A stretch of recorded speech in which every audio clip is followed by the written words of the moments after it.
Hello বন্ধুরা, আজকে আমি তোমাদের সাথে কোনো ব্লগ ভিডিও শেয়ার করছি না। আজকে আমি তোমাদের সাথে শেয়ার করব সয়া চিলি রেসিপি। তো দেখতে পাচ্ছ সয়া চিলি করার জন্য ক্যাপসিকাম, পেঁয়াজ, আদা, রসুন সমস্ত কিছু কেটে নিলাম। তারপরে একটু সোয়াবিনটা জলের মধ্যে ভিজিয়ে নিলাম। তো ভিজিয়ে ভালো করে চিপে তুলে নিলাম। এর মধ্যে দিয়ে দিলাম আদা রসুনের পেস্ট, গোলমরিচ গুঁড়ো, Kashmiri red chilli powder, cornflour and oil দিয়ে ভালো করে মেখে নিলাম। মেখে নেওয়ার পরে এদিকে কড়াইতে তেল গরম করে ভালো করে তেলটা গরম করতে হবে, আর একদম ছাকা তেলের মধ্যে সয়াবিনগুলোকে ভালো করে ভেজে নিলাম। এবার একটা বাটিতে cornflour, green chilli, red chilli, soya sauce আর টমেটো কেচাপ দিয়ে একটু জলের মধ্যে গুলে রেখে দিলাম। এবার কড়াই বসিয়ে দিয়েছি, এর মধ্যে দিয়ে দিলাম আদা রসুন কুচি দিয়ে একটুখানি নেড়ে নিলাম। তারপরে দিয়ে দিলাম পেঁয়াজ আর ক্যাপসিকামটা দিয়ে হালকা একটু সটে করে নিলাম।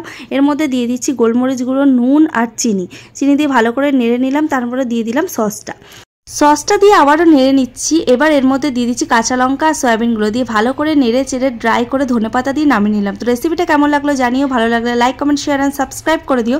দেখা হচ্ছে নেক্সট কোনো ব্লগে। তো চলো, টাটা।